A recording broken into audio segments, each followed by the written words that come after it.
Hello, fellow TIs. I live in a small town called Clearmont, Florida, and the town has one spot that a lot of locals go to. It's the lake to take their walks. There's not much to do around here, so I go e-biking quite frequently, out in the open. Sometimes I wear a green reflective vest and a body camera on my side, just to protect myself. And I had to go to the Clearmont, Florida Police Department, and I found out they were redacting my reports. So I was harassed in this area for 7.5 years. I still get harassed there at times by veterans. Victory Point, Hiawatha Park, right across the street, down the road. So I started coming to a different place called Wilson Lake to watch the sunsets. And I got a stingray alert one day from an attorney that lives down the road from Wilson Lake. He lives around this area. So I would be parked here, and a guy would park across the street and honk the horn. So I have a snapshot of the guy, and I even have his tag because when I left, my car dash cam recorded his tag. And he kept showing up. It didn't matter if it was 3 o'clock, 4 o'clock, 5 o'clock, anytime I showed up. And I would go there like 3 or 4 times a week to watch the sunsets because they're amazing. So I park right here in this area right here. And I had permission to park there from a homeowner from a church that I go to every once in a while. So this area is public. Nobody has questioned me. I've been going there for years. So I found it weird. Why would somebody park across the street, honk the horn at me, stand there, look at me, when I'm over here and they're across the street? It's just really spooky. And one day, some guys parked there and walked up behind my car and were looking in. And I asked them, I said, "Sir, are you guys okay?" I seen one guy looking in, like getting real close. Then they walked away. The other one ran. It just seemed very bizarre. And people would pass by and honk the horn. So I saved these tags, and they're all veterans. One of them was tracked down to a nonprofit. It's down the road from here. It's called Cherry Lake Road, and it's a nonprofit for veterans. They have like a horse ranch, and they help these veterans get jobs with defense contractors, but they don't know exactly what these defense contractors may have them do. And a few of them would leave that place, and they would come where I'm at. They'd stop in the middle of the road, honk the horn, then leave. So this requires Stingray technology, some way of tracking somebody, and it was being done systematically for years. So when I moved here, I started experiencing Stingray alerts, and I got the coordinates, and it came up VFW. And when I would go to Tavares, Florida, to Hidden Waters Preserve to take my walks, upon arrival, a fleet of red cars would show up, like the Red Squads. And they would come with Jewish people, and they would take pictures of me. I didn't go to police because I realized that here in the state of Florida and in all states, according to Florida statutes and federal laws, police cannot put them on a police report. So it's senseless to go to them because they'll redact the report. By law, if you're dealing with veterans, they have to redact the reports under the guises of national security. So this has been going on state by state. Sometimes I drive to Winter Garden, Florida from Clearmont, Florida to go on the West Orange Bike Park Trail. And I did research in that area because I started documenting harassment there. I had issues of people riding their bike into my bike. And the sidewalk is literally as wide as a road. It's a beautiful bike trail. And I would go e-biking for like 8 miles. Smelling flowers, enjoying the ambiance, eating out there. So I did research to figure out which agency could this be, because the acts match 100% what I documented in Austin, Texas, where I used to live. And when I lived there, I was told it was a combination of the FBI, Central Intelligence Agency, and other national security partners, like the Fusion Center, Citizens Corps, and so on. So I did research and I found that there were jobs in that area in Winter Garden for like the CIA, FBI, the National Security Agency, and it appears that these jobs are offered through businesses. Now, the video that I made prior on this channel shows that I was parked last time over here where the back of this 18-wheeler is at. I was parked right there in this area right there, not on the grass. And then it shows that on the other video I made that Public Works was parked on the side of that building. And when I left, they came through here and went right out. The exact moment I left, they were watching me. So this area has, right here, 4 different parking places, actually more than that. There's one parking lot over here. There's another one behind this place. There's a restaurant, and there's a patch of grass. You may not be able to see it too well, but that's actually a parking lot. And then over there, that white sand is at, is a place where I typically never park at. And if I park there, it's the very last parking spot to go e-biking down that area. So, since I've been here, only one car has parked. It's a red van. People I've never exited. That doesn't mean they're a perp. But if you see something like that where you take a walk and you see some people arrive and they just sit in their car, and then when you get back to your car, they leave, that's a sign. And that happens. So for a while, when I would take my morning walks around Victory Point, I would notice that the perpetrators would park right there. They would park their car right there. They would exit the vehicle once they got right around here. And they would cut through the sidewalk, walk up to me and whistle. And then they would go back to their car and leave. And then every other day was somebody different. So I started running these people's tags, and one got infuriated. I said, hey man, I'm taking a walk with my family. You park your car, you walk up to us, and whistle so loud that people around here are looking at you. I'm not here to cause trouble, but I need your tag, because what you're doing is offensive.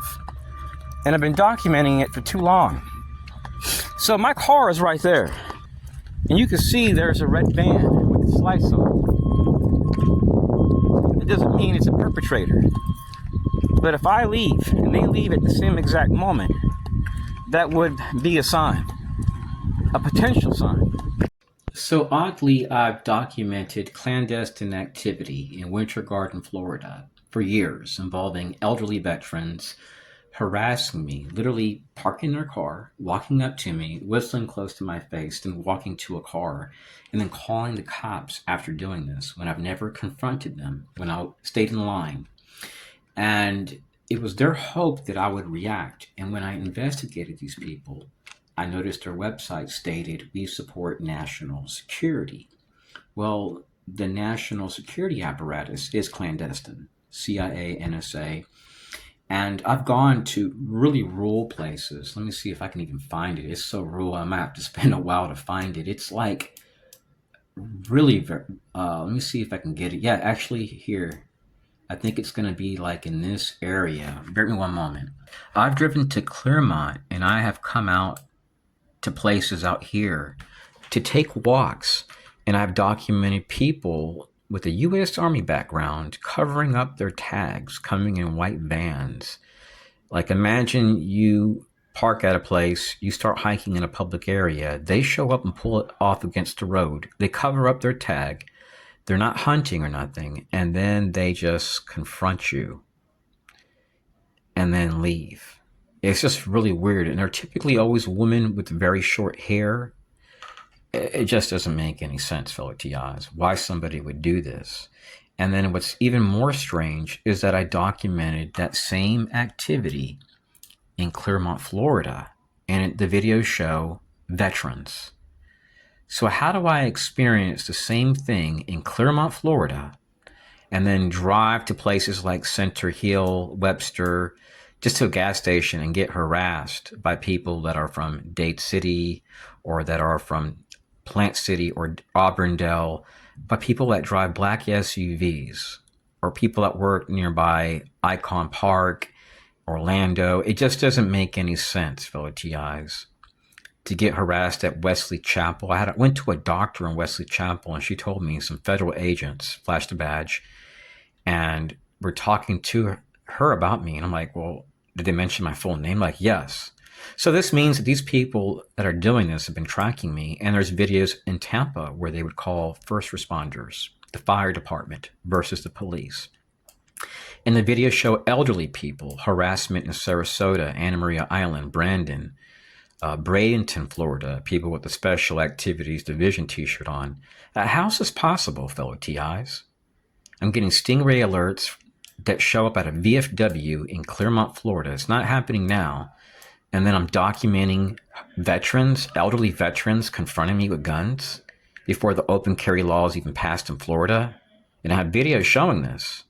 And these people are mostly good, but whoever's gone to them is clearly a federal contractor, because the people that I've investigated, they're contractors. They own small businesses. So this is a business opportunity for these people that are doing this. And they're told something bad about you, and these people are retired, and it makes them feel like they're serving their country. So you never get to share your side of the story. For years, I've been able to secretly document what the perpetrators do by putting a cell phone in the back of my pockets, in the pant pocket in the back. And then I've been utilizing a little camera here. So when I'm wearing these shorts, typically when I'm wearing black shorts and wearing a black shirt, I'll put the black shirt a little bit above, like right behind this. That way I can discreetly record. And then with the camera in the back, I can document what's occurring behind me.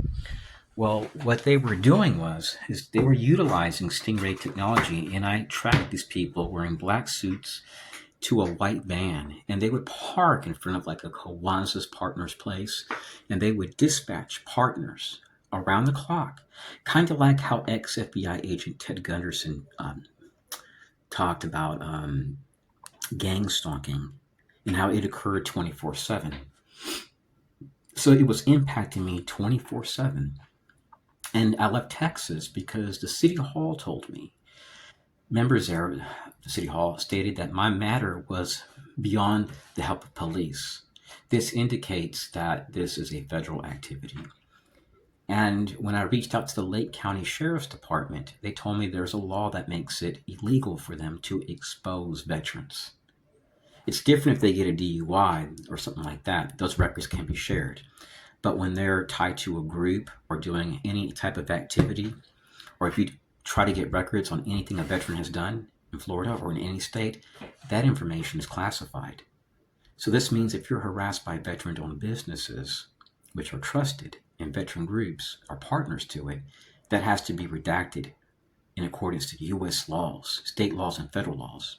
This provides a loophole for the clandestine to operate by a different set of rules outside of our Constitution. It promotes narrative control, and if anything happens, it comes back as if you reacted due to an isolated incident, while the whole entire time everything has to be buried.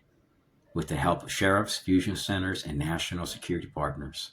Say no to violence, say no to terrorism. Once you understand what a national security threat is and who they are, it's going to blow your mind. And the truth is coming out little by little.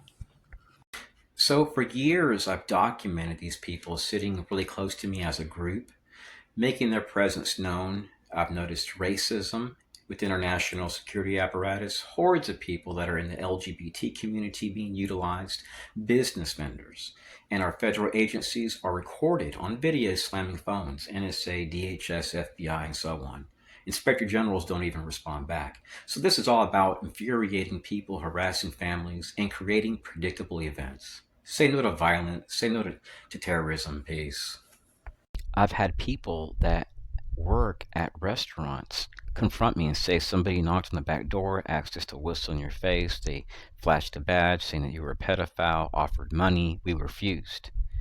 And some people went along with this. So what they do is they use people as patsies in Tampa, St. Pete, Fort Lauderdale, Killeen, Texas, Savannah, Georgia. They harass you, hoping to create an event and then put it on somebody else. We're dealing with pure evil. And they do this through your 20s, your 30s, your 40s, and so on. Even overseas, they provide foreign targeting opportunities.